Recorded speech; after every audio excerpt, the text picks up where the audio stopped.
Good afternoon, Milan. Appreciate you taking this afternoon or your afternoon in South Africa to do this episode. Could you please tell us a little bit about yourself?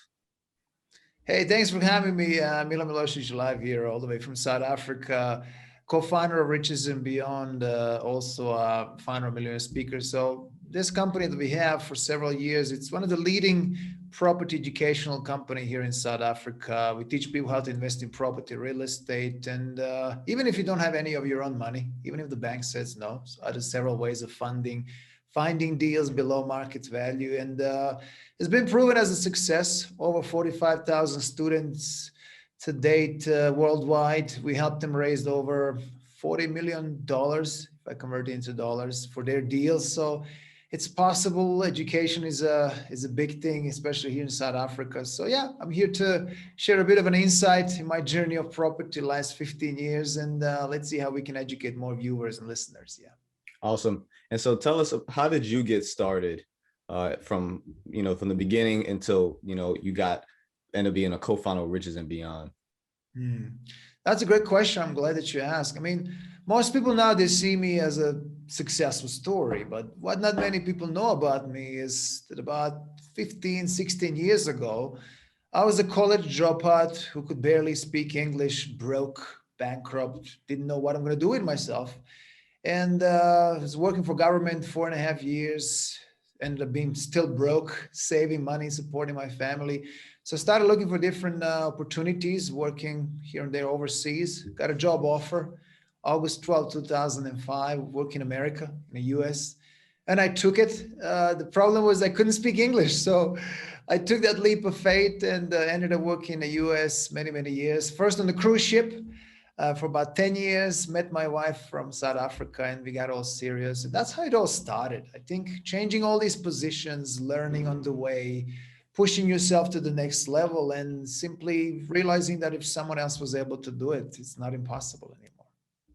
And so what was your first entrepreneurial decision or deal?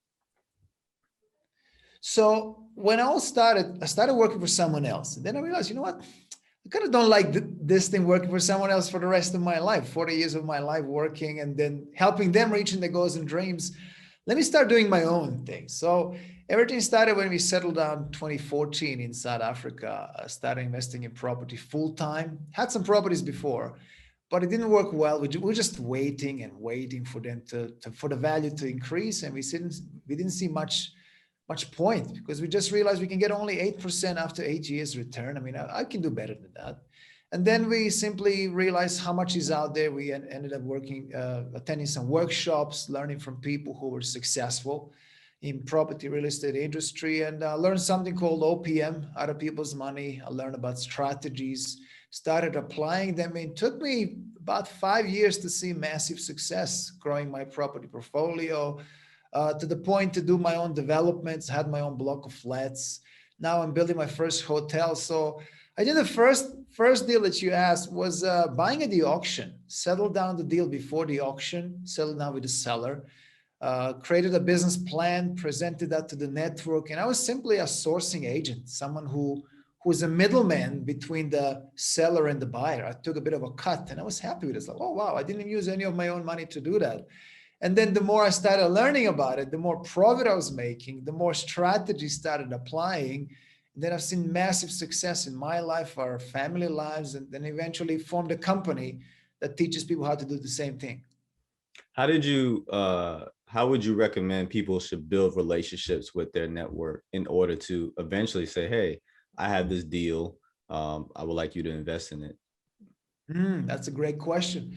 We always like to say, build your network and your network will grow, right? I mean, we think that we have powerful network, but if people around us are not business people, are not property investors, their advice is not necessarily the right thing to listen, right? I mean, our friend or family, girlfriend, boyfriend, husband, and wife might give us an advice. No, don't go into property, don't go into business. I mean, if you haven't done it yourself, maybe I shouldn't be even talking to you. I always say, build a relationship with people around you. Join the network of like-minded people. If I'm in a network of people who are successful property investors, who are looking for deals, it's much easier for me to present a deal to people like that instead of someone who's not really into business.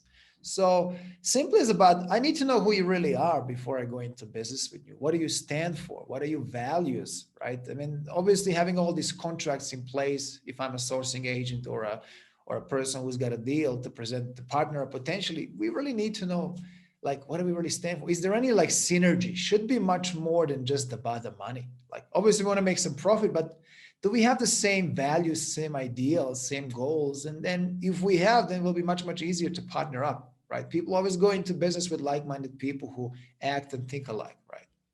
Sounds like dating. Yeah, you can say that.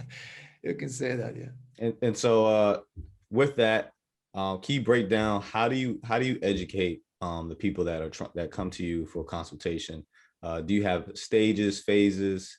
Could you please explain that?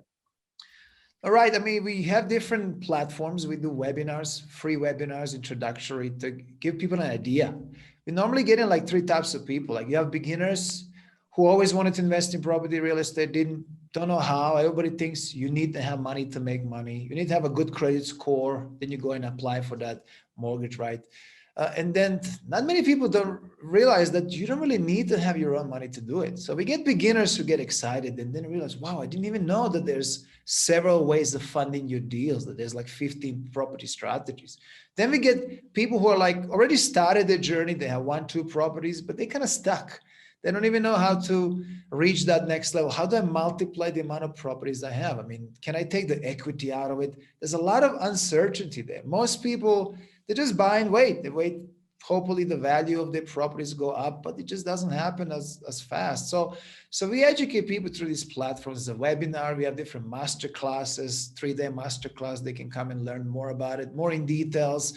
We also offer some coaching and mentorship programs, which obviously coaching and mentorship can speed up the process a bit, but everybody who want to learn something in property space, they have different levels. And for us, it's about different levels will take you to the different outcome. You want to become a developer, you still kind of have to start from the bottom, learn different strategies, learn different ways of funding your developments. If you want to start doing flips or sourcing, that is a whole different knowledge that we have. So it's everything for everyone, but it's very important to know your strategy. What is your goal? How much you want to make? And then having that clarity how to reach that goal. Do y'all have like a time frame when y'all say, hey, by this time y'all should be at this particular stage that we have set for y'all?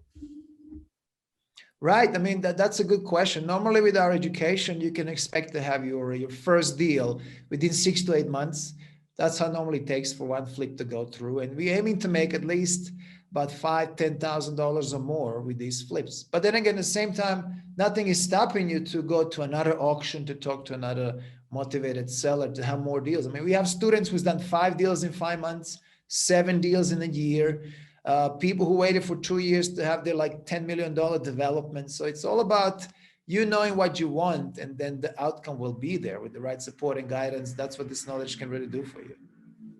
Do y'all help train them on building teams? So like the person that wants to do a $10 million development, obviously they can't do that all by themselves. If I say, hey, this is my goal on what I want to do, and I don't mind putting in the work, do you help them be able to build a team, or at least give them an idea, hey, these are the individuals you need to employ or delegate information or work to in order to have a successful deal?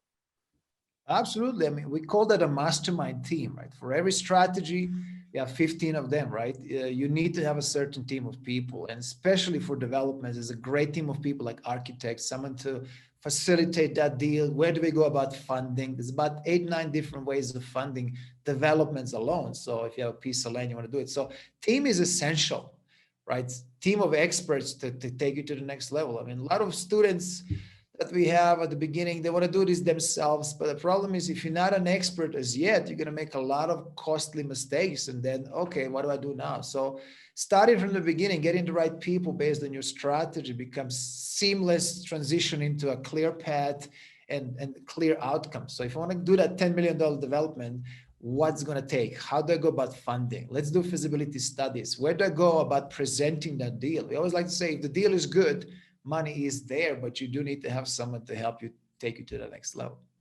What are your thoughts on your clients being real estate agents and using their commission as leverage? No, that's great. We have great relationship with estate agents. And they're the best people to look for deals. I mean, I always use like the 5 questions I would ask estate agents, especially now to find deals. I mean, number one is like, do you have any deals below market value? They most likely have. Do you have any motivated sellers in your database? Right? People who are willing to sell below market, or someone who's relocating, immigrating, they're willing to sell their possessions. Also, how about, do you have any distressed properties? They want to fix them and sell them. Instead of me wandering around, they probably have in their database. And especially if I ask them, do you have any cash flowing deals from day one? Most likely they have. So we build relationship with estate agents. I don't even mind paying them that commission, which is always negotiable, but they're the right people to advise, to ask for advice. What kind of strategy works in this area? Is this a good deal or not? And then when we do our numbers, it becomes easier to know, is this a good deal or not for all of us, right? Yes.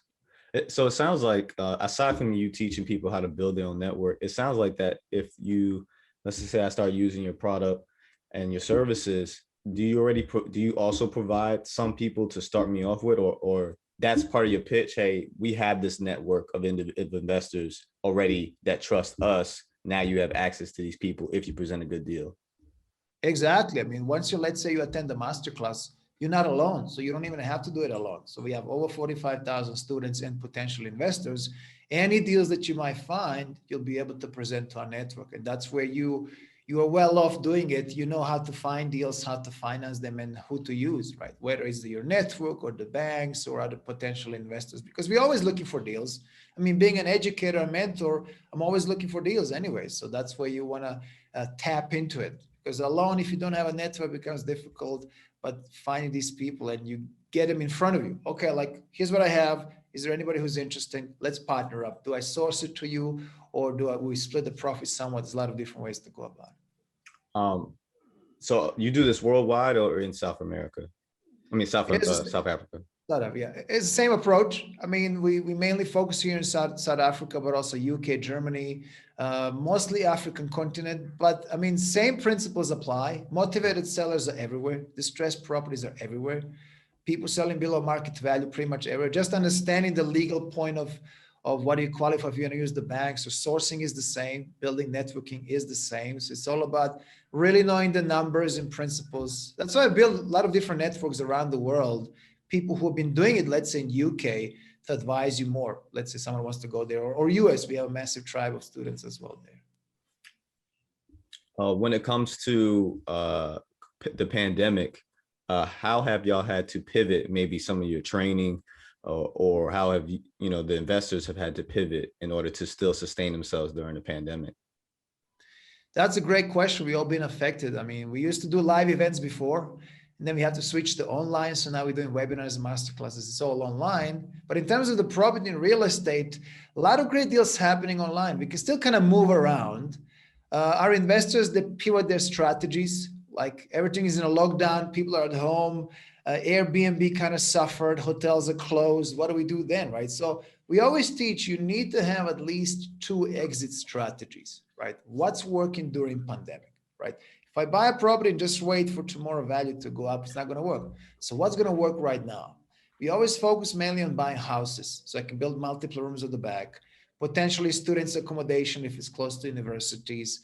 Here, government needs massive amount of beds for students, about 500,000 beds, which South Africa does not have. They're willing to fund these deals, right? But if somebody has a piece of land close to universities, or property, they might be able to get funding to build some rooms for students. And you might say, but students are all home online still. Government still pays for it, regardless of students being in your property or not. So students accommodation is one of the great ways. So we realized that might be a so-called multi-let strategy. Multiple families gives you multiple income stream. But same thing, we were just focusing on the market. What's working right now? Motivated sellers. If a person lost a job, they need money quickly, they're willing to sell their properties below market value. If a couple is going through a divorce, they want to sell the house below market value. They want to move on as soon as possible. If somebody's relocating, still more than ever, we're able to establish these opportunities and focus on that. I don't consider myself an economist, but it's good that even worldwide, it's the same concept as far as with the economics. The money didn't go anywhere. You just had to pivot in a new direction on where the money was in the real estate market. Uh, so you were able to succeed just in different ways than maybe what you were used to doing 24 months ago. And I asked that question because you told me that you was buying a hotel, and I know that, or building one, and I know that hotels were extremely affected. Explain that process, as far as the development, you deciding to do it post COVID. Right. I mean, look, this is not going to last forever. But like, it's just a matter of time before we finish this pandemic, and everything slowly is going back to normal. Even Airbnb was affected. We all in the lockdown slowly is loosen up. In fact, some of our clients and students be making more profit now, even with Airbnbs. I'm talking about hotels. At some point, it's going to go back. So we put a hold on that as right now at the moment. But it's still the process that you get funding for it. Those are bigger projects. There's going to be about 20 different rooms, mini boutique hotel here next door to our offices here in South Africa, in Joburg. So you create a project, you apply for funding, takes a year or so until it's approved. And then once it's approved, it still have about 6-8 months or so to a year to build it. So we kind of put it on hold. Let's see how long this is going to take. The moment this is over, we go back with building. We already started it. So essentially it's about having multiple strategies in place, right? Never relying on only one. If that one fails, you have nothing left. You have to have something else, whether it's a multi-let, whether you're doing flips, building a network here and there, sourcing deals, buying at the auctions. But that's the whole point of never relying on one strategy. Never just wait and hope that this is going to go over tomorrow. I mean, we don't know how long it's going to take, but why not do something while you can? Why not focus on these opportunities right now? So for somebody to say, hey, I want to know how to build, how to start with start building a hotel. I'm assuming it's the first step is finding the land, period, finding the investors, and then getting permits. Right. So when you have a plan, let's say I want to build a hotel, I have a piece of land here. So we would normally, there's different ways to go about it. You can either like apply for funding to buy entire land for entire project, or you would buy land yourself. And now you get all the permits. Here's the structure. Here's the plan. We have all this approved by the municipality here. And with this plan, we have all the clear outcome. Once it's built, how much money we can expect to get from this hotel. What kind of location is this? What are the potential predictions, right? Now, with this business plan, we would go to different options, different institutions who are willing to fund it, who are willing to listen, right? So we always like to say, if the deal is good, money is there. So all it takes is to have a clear business plan. Let's say if we have a piece of land, it's even better. You bought it with your own money, right? If you don't have it now we have to approve it for buying the land, and building on it's a bit of a longer process. So we were either partner up with someone who's got a land, or we would buy it ourselves. And then with that business plan, go to funding options. And these projects, again, it really depends how big is the project. Takes a while sometimes, especially during pandemic, everything is a bit of a slow motion. 8-12 months to get approved, and then until they released all this money, about 6 to 8 months to 12 months. So within 2 years, you should be ready to start running this project, start building it from scratch, put it this way. Gotcha.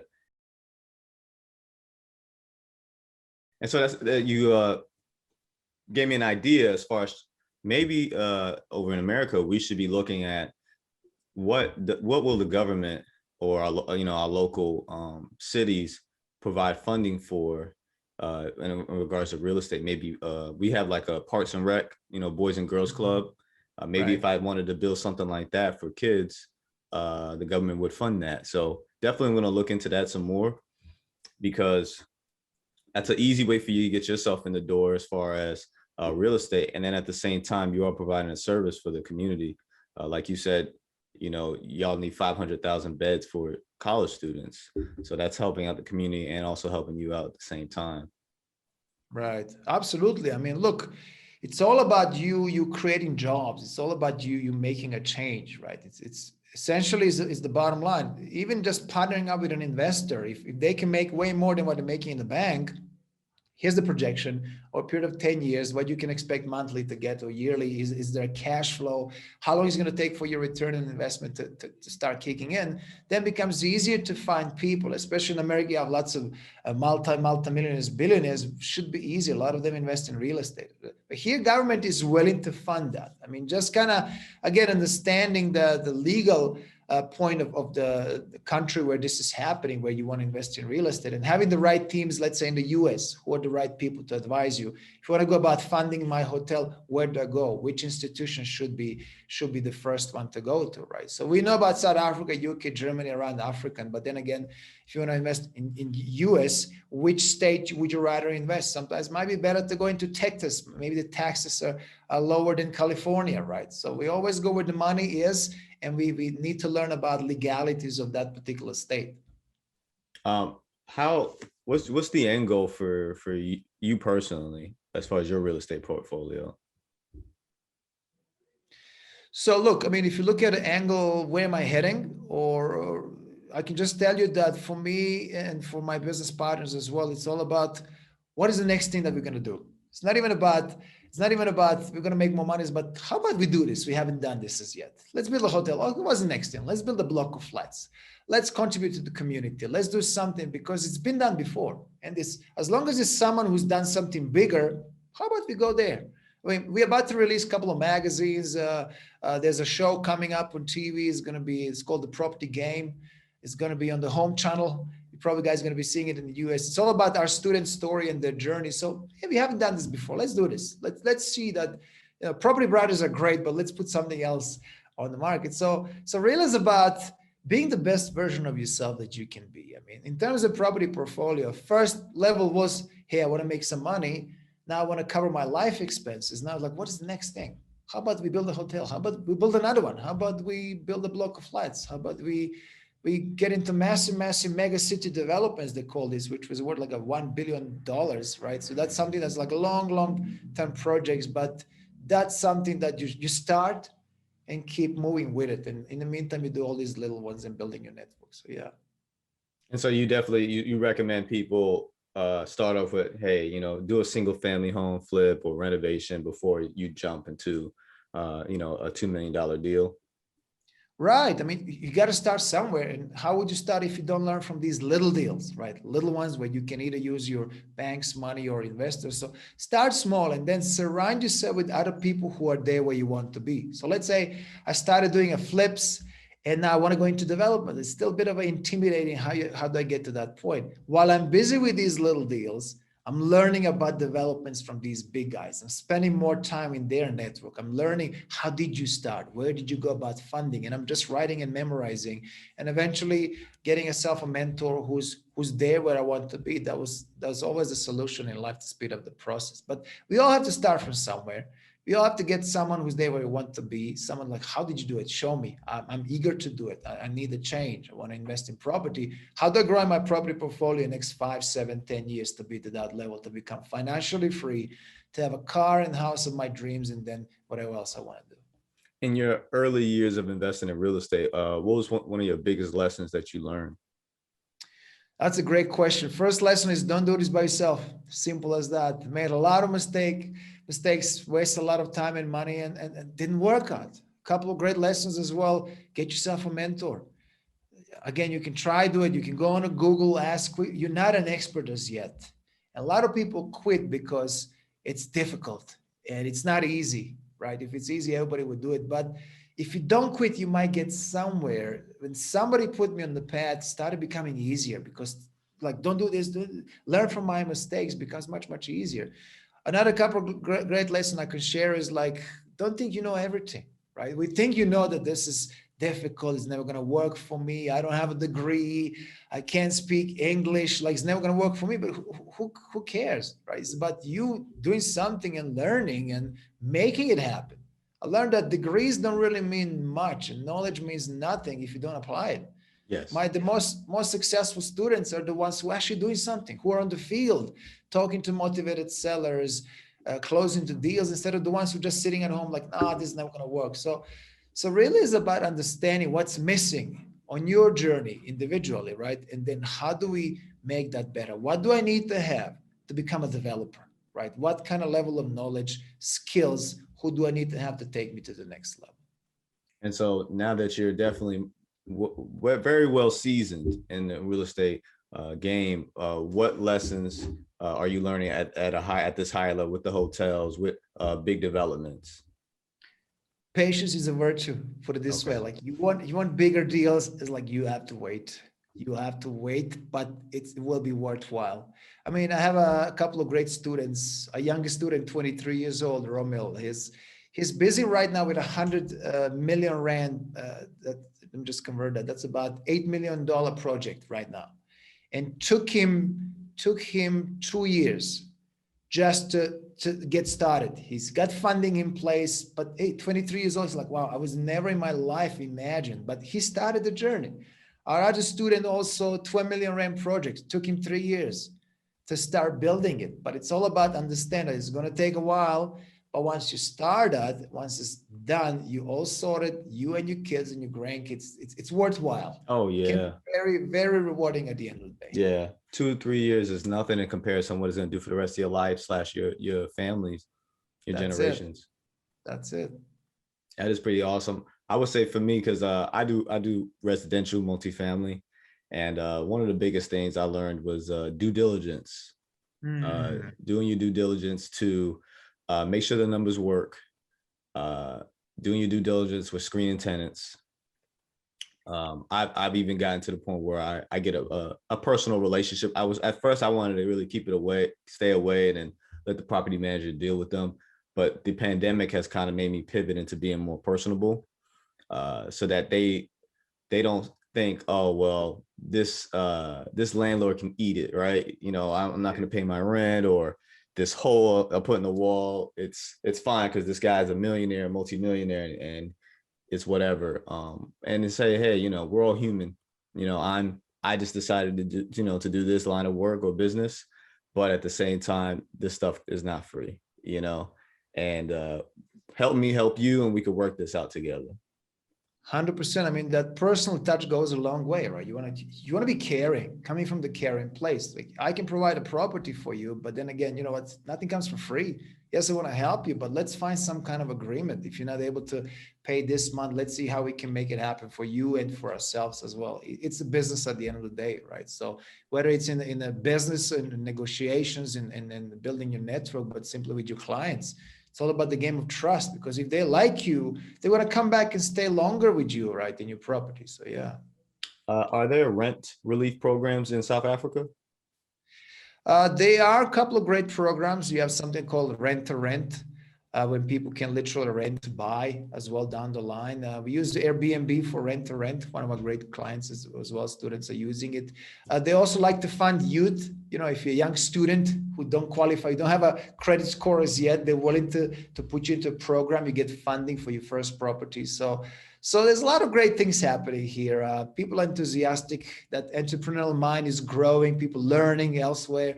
Like a lot of great courses, great people coming here. So there's a lot of need for it, for education and learning different ways apart from the old system. Just go to school, work for someone else, and go to the bank. So once you learn, and it becomes, all of a sudden you have options.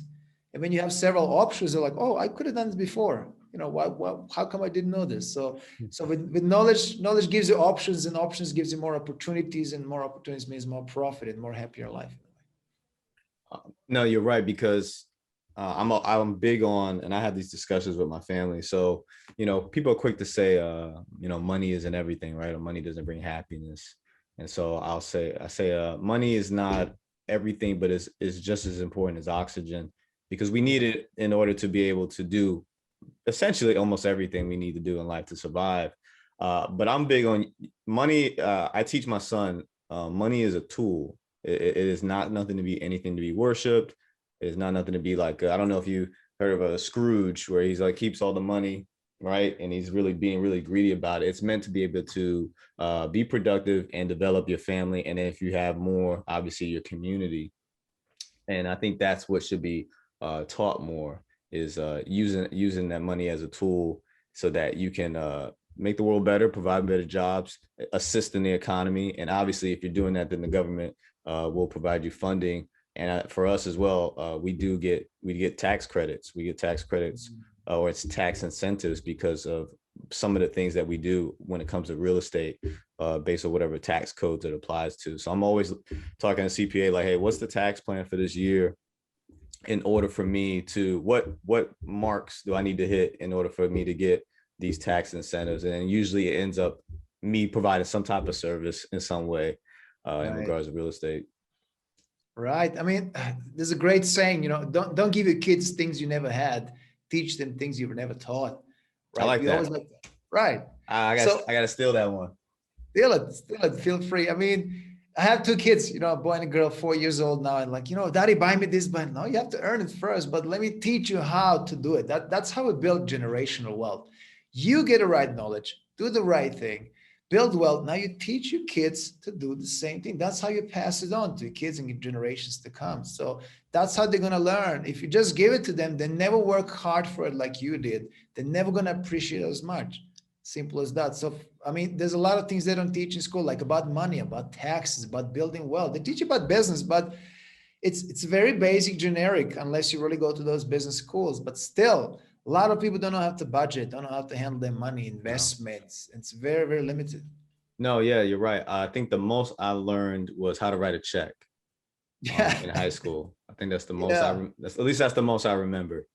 And so, yes, I remember being an adult and not knowing how to budget.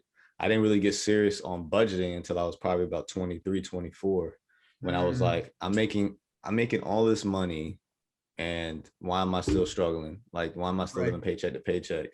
I felt really Right. ridiculous. And it was absurd because I was only taking care of myself at the time. So I was like, I started listening to Dave Ramsey, and then that's when I kind of started my own journey. So something to think about, hey, the average income in America is $55,000 a year. So that would suggest that you could live comfortably, right, with that income. So if you're making 65, 70, then and you're struggling, you should probably take a look at your lifestyle, what you're doing, make some adjustments so that you can move forward and help out.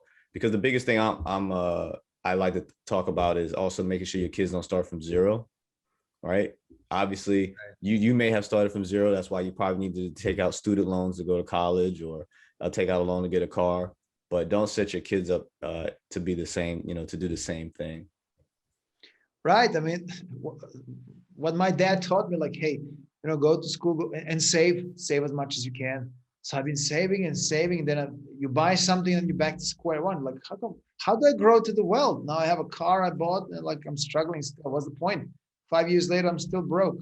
I'm going to work for another 5 years for another car. What's the point? So you know what I mean? So Yeah. do I go and make more money? Then you make more money, then your lifestyle goes up, then you want more things, and you always, the more you make, the more you want in a way. So it becomes like a rat race, like Robert Kiyosaki was saying it. But that's the thing, that's the priceless knowledge. How do I build my wealth? How do I change my current situation? That I have a lifestyle enough for everything I want, and still something on the side that I can invest, that I can grow my business. So priceless. Awesome. And so I want to talk about rich. So your riches and beyond, right? What is Right. the meaning behind that company? Why did you call it that? So it's all about building wealth, but it's more than that. It's not just about money. Right? People want to become wealthy and successful, but gotta be more than that. Gotta be, what's the meaning of that, right? You can have money, be a millionaire, but is that's all there is?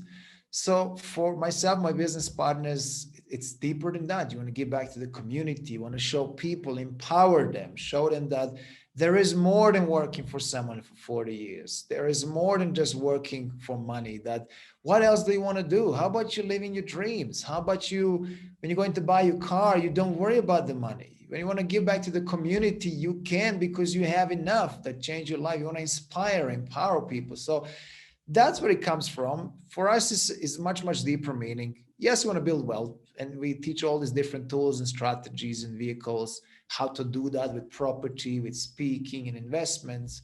But what is that next thing? What is your why, right? Why are you doing this for, right? If you want to do it for your family, for the community, that deeper reason will take you to the success much further than anything else.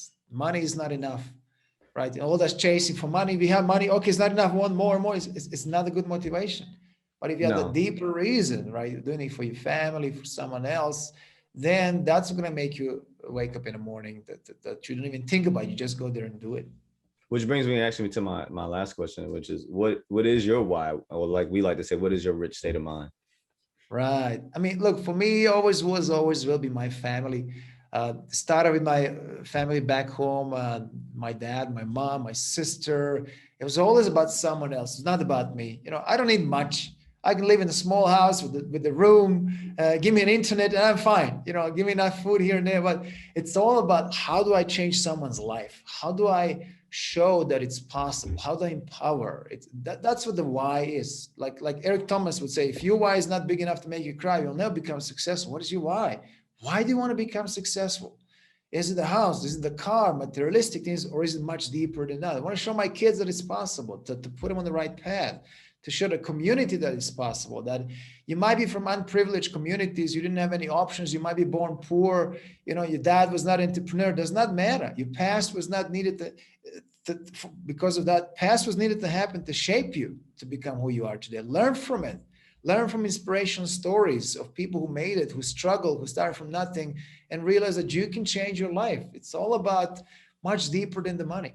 Like you said at the beginning, money is a tool. It's a great tool to give you what you want. But how do we use it is up to us. Can money give you enough food on the table? Yes. Can money change the world? Probably yes, if we all put together, right? So that reason is like, I don't ever want to see my kids struggling. I don't ever want to see my parents asking for money because I'm here, I'm alive. I owe this much to them to support them. You know, I want to the community to show them that, hey, look, I've done this, I struggled, but you don't have to do the same thing. I love it. Where can people find you? I mean, the easiest is on our website, richesandbeyond.com. We have great programs there. Feel free to subscribe to that. YouTube channel is also big. Our Facebook page is growing constantly, over 35,000 students so far. A lot of great things. I mean, even on the website will be the easiest. We also give a different free webinars, free books, ebooks for subscriptions. So yeah, feel free. Also on my Instagram profile, Facebook profile, a lot of great community that we created there, over 45,000 students. So yeah, we give as much content as we can. Podcast is also active, so you're going to be my next guest next time as well. Awesome. Yeah, I would love Yeah. to. I definitely would love to, man. I love talking about real estate. I love talking about business. I myself personally am in the works of trying to work on my own commercial property, retail. So, you know, personally, this is, you know, I like this type of conversation. Networking is, I think, sometimes some people's Achilles heel. It was mine. I'm still working on it because I like to do things by myself. And I got to a point where, okay, you know, you could do, you know, I could do single family. I can even do, you know, duplex and triplexes on my own, but I don't have $2 million to invest in a Right. shopping Right. center. You know, I don't know how long that would even take me to save, but I know that I can do it sooner if I have investors. I've come up with a business plan. So that's a personal battle of my own that pretty sure there's others, maybe they're introverts and don't want to talk to people and get to know. Or first thing is, hey, my name's Anthony. Can I have your money? You know, like it's a lot more than Yeah. that. So No, I hear you. I mean, it's all about really finding the right network of people. I mean, if none of your friends are broke, you eventually become broke. You fall under influence of them. But find people who are more successful than you and learn from them, building trust with them, and eventually, when your numbers make sense, when your proposal makes sense to those people, you're not just from yesterday. They know you for a while. Just a matter of time before they start to trust you and go into deal with you. So building a network of these people it's a scalability solution, because right now alone you can't really scale your business. You know, you can handle maybe a few properties, but how are you going to handle 20 properties or 50? It's not possible. So you need to find the right people to help you and to take you to the next level. you're right. You're definitely right. Well, it's been a pleasure, Milan. This is kind of cool. So this week has been kind of interesting. I interviewed my first person that was out of the United States in Australia, Jackson, and now I'm interviewing you in South Africa. So the time zones, I really appreciate your time, man. I love your Okay. success. I love to listen to your podcast. It's pretty awesome. And so I'll make sure I put the links to everything in order for people to reach out to y'all, your business model, and obviously your podcast and your content, your blogs as well. No, my pleasure. I mean, what I'm going to do as well, we normally create emails with the link to your podcast, goes to our database. We have over 200,000 clients and students, so everybody's going to see it. I'm going to send you the links to that as well. It'll be on their website permanently. So yeah, there you go, to get an extra exposure. Why not? It's perfect. I really Hey, enjoyed it. we had to all help each other. It's been awesome. Absolutely. Networking, brother.